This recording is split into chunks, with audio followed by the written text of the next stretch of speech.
Muchísimas gracias. Voy a tratar de hacer un panorama integral, lo más sintético posible. Cuando yo llegué al Ministerio de Defensa ya por el año 2013, la primera vez, sentí que sobre lo que más yo tenía que hacer hincapié era en tratar de fortalecer la relación entre las Fuerzas Armadas y la sociedad civil, ¿no? De fortalecer ese músculo, ese vaso comunicante. No sentí lo mismo en esta oportunidad. Sentí que esa era una cuestión que la sociedad argentina, paulatinamente, con el paso del tiempo, había empezado a saldar, había empezado a acercarse. Cuando uno, desde mi despacho, de acá en el Ministerio de Defensa, en el piso 13, piso 11, cuando miro hacia la plaza y veo que el personal militar que trabaja acá sale con su uniforme, que toma el transporte público cuando funcionaba, y lo hace sin ningún tipo de inconveniente, indica que hay una relación de convivencia entre la sociedad y el mundo militar. Sí me parecía que en esta nueva etapa nosotros necesitábamos llevar adelante o concretar un desafío, que era que la Argentina tuviese una política de defensa como política de Estado. Yo entiendo que la Argentina es un país importante en el mundo, es de los países considerados de mediana envergadura, tiene la octava superficie del mundo, tiene baja densidad poblacional, es depositario de muchos recursos naturales, tiene reservorios de agua dulce, tiene un alto porcentaje de su superficie territorial como apta para cultivo, tiene minerales estratégicos, hidrocarburos, un litoral marítimo sobre el Atlántico muy extenso. Desde el punto de vista geopolítico, la ubicación de la Argentina en este lugar del mundo, somos junto con Chile los dos países más australes del mundo. Somos los únicos que tenemos ribera sobre el Estrecho de Magallanes, que es el único canal de comunicación entre los dos océanos. Y estamos insertos en un mundo que no es un mundo que tenga conflictos bélicos a la usanza del siglo pasado, pero que no podemos dejar de desconocer que es un mundo que tiene tensiones, con una potencia que ha ejercido hegemónicamente el funcionamiento del mundo, digamos, ¿no? Que es después de la caída del muro de Berlín, los Estados Unidos. En segundo, pero en estos últimos 10 años, con la aparición de una potencia emergente como la República Popular China, que hace que sin que aparezcan dos polos, sí aparece una disputa por el liderazgo futuro del mundo. Hay un traslado del comercio mundial desde el Atlántico hacia el Pacífico. Las economías que más crecen en todo el mundo son las economías sobre el Pacífico. Hay una modificación de los bloques regionales. No es lo mismo para un país como el nuestro, la Unión Europea con Gran Bretaña adentro, que la Unión Europea sin Gran Bretaña adentro.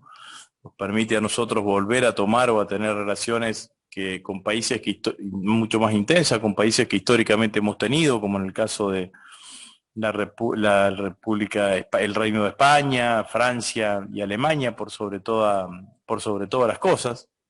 Y es un mundo que en términos generales, sobrepoblación, y tiene una demanda de recursos naturales. Si ustedes recuerdan lo que dije recién, es exactamente la ecuación inversa a la que tiene la Argentina. La Argentina tiene subpoblación y abundancia de recursos naturales insertas en un mundo que es exactamente al revés. Eso hace que uno, para imaginar estratégicamente, puede imaginar que allí se mueve una línea de tensión, que esa línea de tensión la Argentina tiene que tenerla en cuenta, y que a mí me lleva a concluir que la Argentina necesita tener una política de defensa como una política autónoma y definida como política de Estado. ¿Qué se necesita para tener una política de defensa? Bueno, se necesita tener un instrumento militar, es decir, Fuerzas Armadas como las que tenemos ahora, capacitadas, formadas, equipadas, formadas, instruidas, con compromiso con la democracia y con las instituciones, y también con un nivel de equipamiento acorde. ¿Para qué? Para poder cumplir con lo que marca la Constitución Nacional y las leyes, que es la misión principal de la fuerza, que son defender la soberanía en los tres espacios, en el espacio aéreo, en el marítimo y en el terrestre, y llevar adelante todas las misiones secundarias que le pueda encargar el presidente de la Nación, como las que estamos llevando adelante ahora a lo largo y ancho de todo el país, que es esta Operación General Manuel Belgrano, que es esta enorme operación de protección civil que hacemos en el marco, del COVID. Para las dos cosas, para defender la soberanía y para llevar adelante estas misiones secundarias, la Argentina necesita un instrumento militar que tenga equipamiento para poder llevar adelante una política de defensa que sea reactiva, cooperativa con todos los países del mundo, pero sobre todo con los países de la región, y al mismo tiempo que sea disuasiva. Pero para disuadir hay que tener con qué. Entonces, la Argentina, ¿en qué estado se encuentra el equipamiento militar hoy en la Argentina? Bueno, se encuentra en una situación de debilitamiento, claramente es así. Durante años, desde hace 30 y pico de años, si uno analiza que en la Argentina hubo dos corrientes de pensamiento, por sintetizarlos, digamos, ¿no?, que gobernaron el país, una corriente democrática, que legítimamente pensaba que una forma de achicar la posibilidad de la interrupción de los golpes militares, o de la interrupción de achicar la posibilidad que se interrumpan, que ocurran interrupciones institucionales, estaba dado fundamentalmente en desarmar a las Fuerzas Armadas y quitarle poder a las Fuerzas Armadas. Por el otro lado, otra corriente de pensamiento, que yo no comparto su ideología económica, que era la corriente de pensamiento liberal, siempre entendió que todo lo que era el Estado era un gasto, y por lo tanto dentro de eso también incorporaba la política de defensa, y obviamente que también achicaron a las Fuerzas Armadas y desinvirtieron. En síntesis, las dos corrientes de pensamiento que se expresaron en la política argentina en los últimos 35, 37 años, han sido corrientes de pensamiento que terminaron concluyendo que no era bueno tener las Fuerzas Armadas equipadas, sino que por el contrario. Una con una cuota de legitimidad importante, la brutalidad de los 7 años de dictadura. Otra con una mirada económica que yo no comparto en absoluto. Estimado ministro, para ayudarlo en su exposición, nosotros vemos aquí que el Ministerio de Defensa acaba de informar ahora, el 1 de octubre, que quedaron oficializados en el boletín oficial los nuevos montos de haberes militares, que significan la regularización salarial definitiva para el personal activo y pasivo de las Fuerzas Armadas.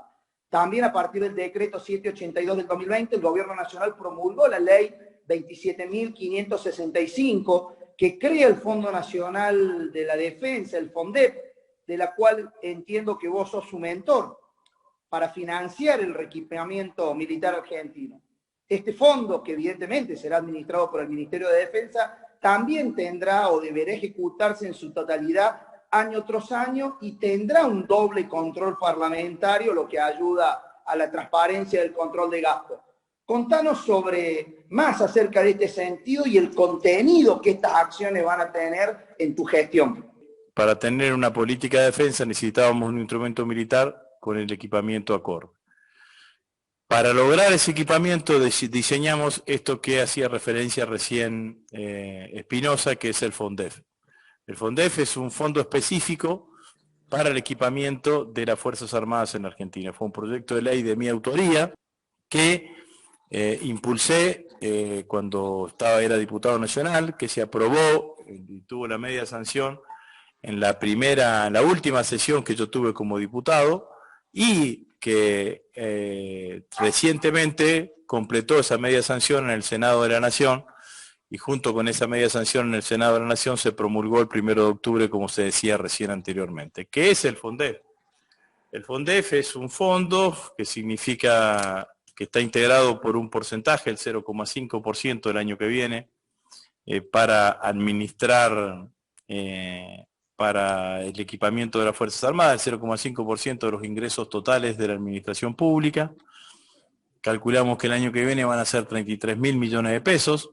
Este fondo es un fondo específico, es decir, que es un fondo que se puede utilizar exclusivamente para los objetivos que decíamos recién.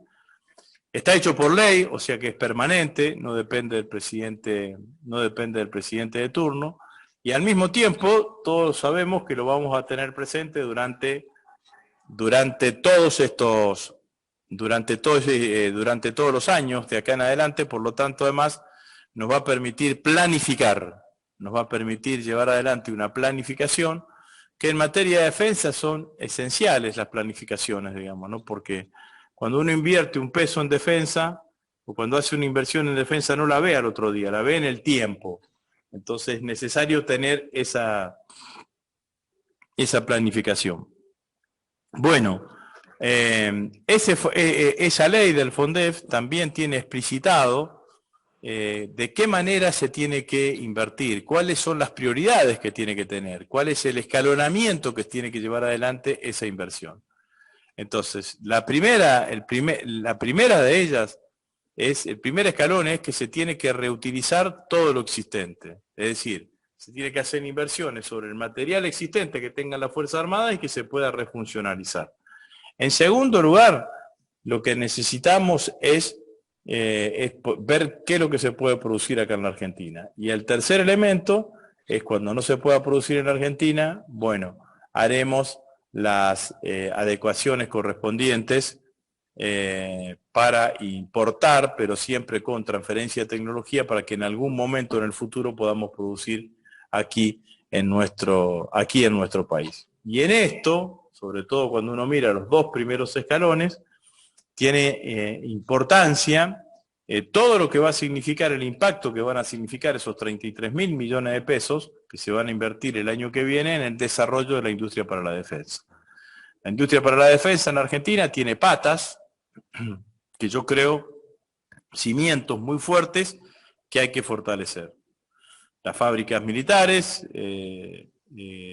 la fábrica argentina de aviones y todas la Cámara de Industria Aeronáutica, los astilleros y el INVAP, por nombrar las cuestiones más señeras y más importantes. Yo creo que este fondo le va a permitir a la industria para la defensa tener un salto cualitativo. Yo suelo decir que nosotros somos campeones del prototipo en materia de industria para la defensa. Es decir, tenemos una idea, la convertimos en un proyecto y ese proyecto lo llevamos a cabo y hacemos el prototipo, lo hacemos una vez, dos veces, tres veces. Nunca llegamos a la serie. ¿Por qué no llegamos a la serie? Porque no tenemos el flujo de fondos necesarios como poder llegar y concretar. Esta es la realidad de la historia. Por eso siempre los peronistas recordamos el Pulqui 1, el Pulqui 2, pero bueno, siempre quedaron en modelos prototipos y nunca pudimos llegar a la serie. Una vez que lleguemos a la serie, seguramente se va a producir otro efecto, que es el efecto de poder importar. Al mismo tiempo, el flujo de fondos nos va a permitir aumentar la sustitución de importaciones, porque por ejemplo, el programa Pampa, que se fabrica en la Fábrica Argentina de Aviones, es un programa que tiene componentes importados. ¿Hay empresas en la Argentina que pueden suplantar esos componentes importados? Sí. Ahora esa empresa tiene que hacer una línea de producción o modificar una línea de producción existente. Para modificar esa línea de producción existente yo le tengo que garantizar que en el tiempo va a tener un horizonte de negocios. Con el FONDEF voy a poder garantizarlo y lo voy a poder llevar adelante. Así que lo que estamos trabajando fundamentalmente en materia de política de defensa tiene que ver con esto. La otra referencia que se hacía al blanqueo del sueldo del personal militar es una referencia que tiene que ver con regularizar una situación que se venía teniendo de hace muchísimo tiempo, de hace 30 años, en donde parte del salario del personal militar se cobraba en negro y por lo tanto eso tenía un impacto, no tenía impacto a la hora de calcular el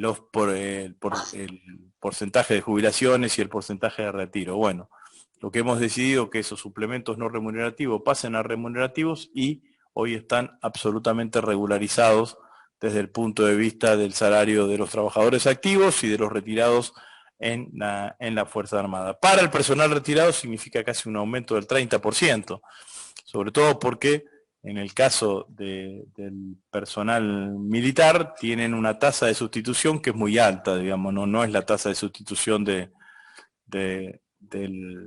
personal que se jubila por ANSES, que es 60-62%, sino que acá estamos hablando de tasa de sustitución de cerca del 90%.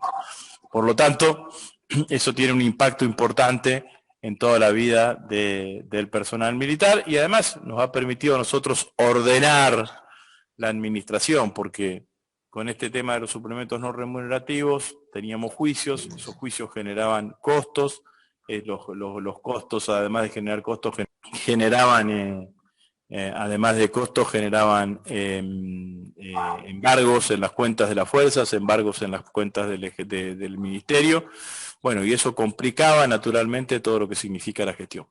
La verdad que muy claro, señor ministro, para destacar el alto grado de consenso que tiene el FONDEP. Fue una ley que fue votada por la mayoría de los bloques políticos del Congreso y quizás algo que a usted lo debe hacer sentir muy orgulloso, que es que en las comisiones de defensa de ambas cámaras el proyecto fue aprobado por unanimidad. Pasamos al segundo bloque. Seguimos con el ministro Agustín Rossi. La verdad, aquí en esta nublada y lluviosa tarde en la ciudad de Córdoba, es un verdadero... Bienvenida a la lluvia, ¿no? Contar y compartir contigo, digamos, este momento. Y como decíamos en la presentación, es inevitable hablar de política con vos. Conocer la lectura que hace de los acontecimientos de las últimas semanas a nivel nacional y regional. ¿Qué mirada tenés sobre lo que fue el denominado 12O, sobre la movilización y el importante acto de movilización del 17 de octubre, y fundamentalmente, para cerrar la idea, si esto tiene alguna relación con lo acontecido en Chile y en Bolivia el domingo pasado? Bueno, empecemos hablando por lo más importante que fue el 17 de octubre. Para nosotros el 17 de octubre, como todos saben, es una fecha muy importante. Este año además se recordaba el 75 aniversario de la creación, de la fundación de nuestro movimiento. 75 años de aquel 17 de octubre del 45, nunca tan adecuadas aquellas palabras de Raúl Scalabrini Ortiz para describir ese hecho, el subsuelo de la patria sublevada, decía Scalabrini Ortiz, y así describía esa movilización de trabajadores que vivían en la periferia de la ciudad de Buenos Aires y que se movilizaron hacia el centro político del país, que era la Plaza de Mayo. Ese hecho, importante para nosotros los peronistas, importante sociológicamente para la vida institucional, política y social de la Argentina, significó, sin ninguna duda, un punto de inflexión. Nunca más los trabajadores en Argentina volvieron al subsuelo, siempre estuvieron en el centro del escenario político, independientemente de los distintos avatares que tuvo la historia argentina en estos 75 años. El 17 de octubre fue para nosotros, representó distintas cosas en los distintos momentos. Hubo 17 de mucha alegría, de mucha felicidad, con los gobiernos de Néstor y de Cristina, con los 10 años de gobierno de Perón. Hubo 17 en donde el 17 de octubre significaba la resistencia, significaba el símbolo de la resistencia, los 18 años de exilio de Perón, los 7 años de dictadura. El significante político de este 17 de octubre, y me parece que quedó perfectamente establecido, fue una movilización para apoyar la enorme gestión que está llevando adelante el presidente de la Nación, Alberto Fernández, y apoyar claramente su liderazgo. Y esto, a mi criterio, quedó perfectamente establecido, ¿no? Sirvió también para otras cosas, para desmentir algunos mitos urbanos que se iban generando, como por ejemplo esto de que el peronismo había perdido capacidad de movilización, de que la oposición le había ganado la calle al peronismo. Nada de eso, quedó demostrado que nada de eso era cierto, pero sí nos merece amerita tener una mirada sobre cómo funciona la oposición política en la Argentina, y ahí paso a hablar del 12 de octubre. Nosotros venimos gobernando hace 10 meses la Argentina, 7 de esos 10 meses lo hicimos bajo la pandemia. El 12 de octubre fue la 6ª marcha opositora desde que gobierna el presidente de la Nación, Alberto Fernández. Hay que decir varias cosas, digamos. la situación. Nosotros entendemos que haya muchos argentinos, o un porcentaje de argentinos que hoy estén disgustados, malhumorados por todas las cosas que están sucediendo en nuestro país, por la economía, por la pandemia. Ahora, lo que hay que decirle, así como yo entiendo ese sentimiento de los argentinos, también digo que es absolutamente, califico como imposible, que ese sentimiento es imposible de que intente ser representado por la oposición política en nuestro país, porque ellos estuvieron gobernando hasta hace 10 meses. Lo novedoso en la política argentina es que los espacios políticos que hoy compiten, las dos grandes coaliciones, tuvieron responsabilidad de gobierno en la última década. Entonces, los últimos 4 años de gestión estuvo gobernando Macri. Y nosotros ganamos las elecciones porque los argentinos decidieron que Macri no siga gobernando. Y Macri fue el primer presidente de la democracia que, teniendo la posibilidad de la reelección, va a la reelección y no la consigue. Y no solamente no la consigue, sino que además, no solamente no la consigue, sino que además ni siquiera llega a segunda vuelta.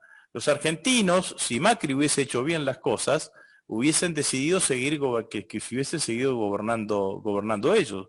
Pero ellos no pudieron, no quisieron o no supieron resolver ninguno de los problemas que tenía la Argentina. Y no solamente no hicieron eso, sino que se profundizaron los problemas que tenía la Argentina. Entonces, lo que resulta absolutamente ilógico, irracional, que me parece desopilante, es que dirigentes opositores se presenten ante la sociedad argentina diciendo qué es lo que tenemos que hacer y lo que ellos no hicieron durante 4 años de gestión. Porque ellos estuvieron gobernando hasta hace 10 meses y fracasaron estrepitosamente. Entonces, ¿con qué autoridad política nos van a decir a nosotros qué es lo que tenemos que hacer? Lo que uno dice y les pide, es decir, díganle, tengan una cuota de responsabilidad, una cuota de prudencia y dejen que el que ganó las elecciones trate de resolver los problemas, intente resolver los problemas que ustedes no pudieron, no supieron o no quisieron o no quisieron resolver durante los 4 años de gestión. Porque además nosotros estamos gobernando en base con una pandemia en el medio. Porque además nos tocó resolver una crisis económica con una pandemia. El resto de los países tuvo que resolver la pandemia. Nosotros acá, por Macri, tuvimos que resolver además la crisis, empezar a resolver la crisis económica. Y renegociamos la deuda bajo legislación extranjera, y renegociamos la deuda bajo legislación nacional, y estamos renegociando la deuda con el Fondo Monetario Internacional, y la oposición se dedica a generar un clima que se combina con esta presión económica de sectores económicos y también políticos que están presionando para que se genere una devaluación en la Argentina. Y una devaluación en la Argentina es lo último que nosotros deseamos que suceda, no queremos que suceda, porque la realidad indica que una devaluación lo que genera es mayor pérdida del salario, mayores niveles de pobreza e indigencia para el conjunto del país. Entonces, como crean el clima de la devaluación, se producen estas tensiones en el mercado cambiario. Los que tienen que liquidar no liquidan.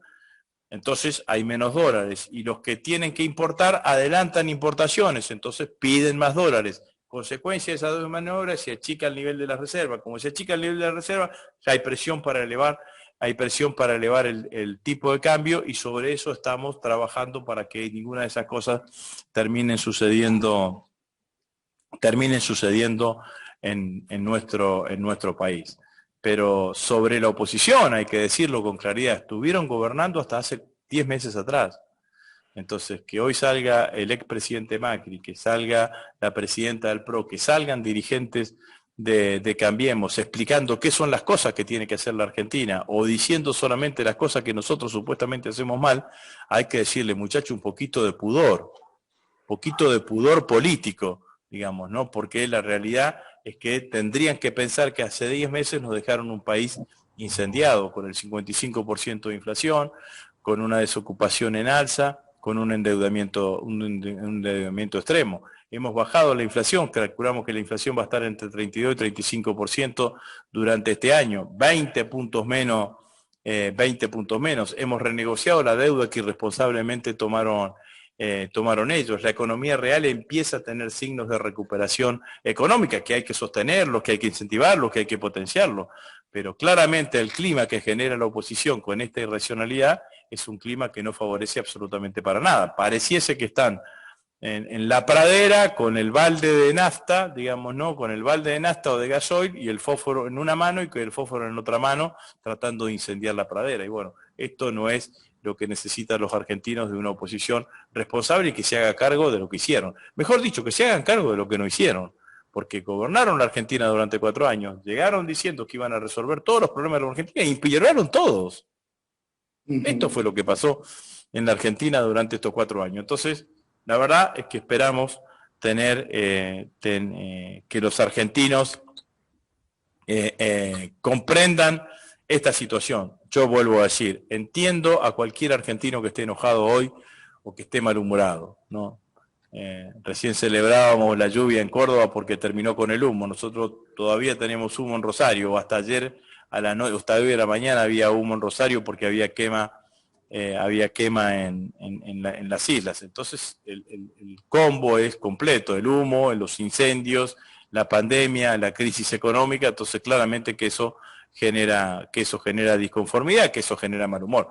No está la oposición en condiciones políticas de tratar de capitalizar ese descontento, porque la realidad es que ese descontento en gran parte es por responsabilidades de la gestión que llevaron ante ellos durante los 4 años. 2 reflexiones sobre Bolivia y sobre Chile, que era lo que me había pedido, y con esto termino. La primera reflexión sobre Bolivia, lo inútil que fue el golpe, ¿no? Un golpe de Estado y el involucramiento innecesario de las Fuerzas Armadas en ese golpe, ¿no? Pero bueno, los pueblos no olvidan a los que trabajan y que mejoran la calidad de vida de los pueblos, y esto fue lo que pasó en Bolivia, y como sucedió también en la Argentina, las encuestas ni siquiera aproximaron lo que podía llegar a suceder. 52% o 53% el candidato del MAS, el candidato de Evo Morales, bueno, muestra un nivel de contundencia importante, y es para todo el pensamiento progresista de la región es una bocanada de aire fresco, porque la verdad es que desde el punto de vista ideológico estábamos medio solitos, digamos, ¿no? En el sur del mundo, en esta región, y que ahora aparezca también un gobierno progresista nos va a permitir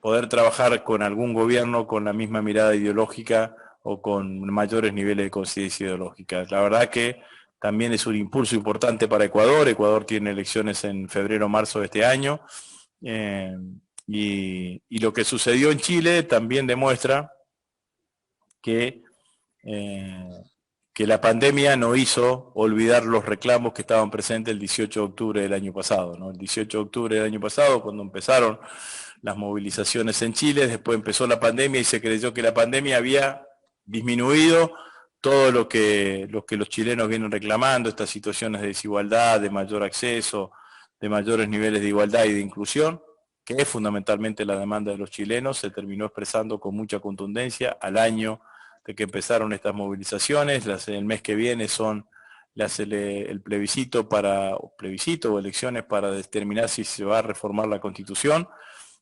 Bueno, habrá que, ahí leí hoy declaraciones de Bachelet que dice que va a votar afirmativamente para que se reforme la Constitución en Chile, y eso también es un proceso que hay que mirarlo muy de cerca. Estimado ministro, antes que nada, una vez más, agradecerle la generosidad de su tiempo. Si bien es innegable que abogar por una Argentina unida, que ha sido el eslogan con el cual este inicio de gestión de Alberto Fernández, vemos en estos días una reconversión hacia un reconstruir la Argentina, fundamentalmente después de que esta pandemia ha reproducido y ha profundizado esta crisis económica iniciada ya por el 2018. Como usted sabe, nuestra institución se dedica fundamentalmente al estudio, a la investigación y a la promoción, y fundamentalmente a realizar una contribución a la mejora de las políticas públicas. Creemos humildemente que desde ese lugar ocupamos ese espacio o ese desafío de nuestra generación, que es el de construir este país posible, el de contribuir a mejorar esta todavía democracia inconclusa que haga posible la realización de planes de meta y planes de objetivos de mediano y largo plazo, como usted recién hacía mención en materia de defensa, para un desarrollo sostenible que resuelvan fundamentalmente los problemas estructurales que todavía estos 37 años de democracia no han podido resolver. Queremos hacerle un regalo, porque usted como rosarino, seguramente en su época de joven, debe haber tenido como admirador a un cantautor como es Lito Nebbia. Seguramente, no sé si usted sabe, el presidente de la Nación, Alberto Fernández, escribió un tema dedicado a este cantautor rosarino que se llama El sueño del piano. Nosotros nos hemos tomado el trabajo de devolverle la gentileza de su participación y le vamos a hacer llegar este tema musical interpretado por José Luis Fernández, un cantautor dedicado al arte y a la cultura, pero fundamentalmente un colaborador auténtico de quienes hacemos día a día Fundación Mayéutica, para que usted lo disfrute y si lo considera oportuno y conveniente, se lo haga llegar también como regalo a nuestro presidente de la Nación. Seguramente le va a sorprender, es la nota inédita, digamos, de la tarde y la queríamos compartir con vos, Agustín, no solamente por la generosidad del tiempo que nos dedicás, sino por el amor que sabemos que sentís por tu Rosario y por tu Santa Fe natal. Sean las últimas palabras de este programa para vos, sin antes aprovechar la ocasión de intentar comprometerte públicamente para que cuando el año esté terminando, allá por diciembre de este difícil 2020, te podamos convocar nuevamente como conferencista magistral de lo que va a ser nuestra quinta convención de Fundación Mayéutica, donde aspiramos a tocar una agenda de temas que esperemos que contribuya de manera colaborativa y desde nuestro rol, desde nuestro lugar, a mejorar las acciones que el gobierno nacional, gobiernos provinciales y gobiernos municipales deben llevar adelante para que la política sea esa herramienta de transformación que le cambie la vida a la gente y que no tengamos que estar hablando de todos los índices que hoy nos avergüenzan y nos abochornan, pero es la realidad que no me cabe ninguna duda, vos dirías, como peronistas y como militantes, estamos dispuestos a enfrentar y dejar los jirones de vida que sean necesarios para resolverlo. Agustín, sean las palabras finales de este programa para vos. Bueno, muchas gracias, Roberto, muchas gracias a todos los que han participado de esta posibilidad. A disposición, cuando ustedes lo necesiten, en diciembre con todo gusto volveremos a encontrarnos, pero cuenten conmigo para lo que necesiten y felicitaciones por todo el trabajo que hacen allí en Fundación Mayéutica. Que sigan bien, muchas gracias.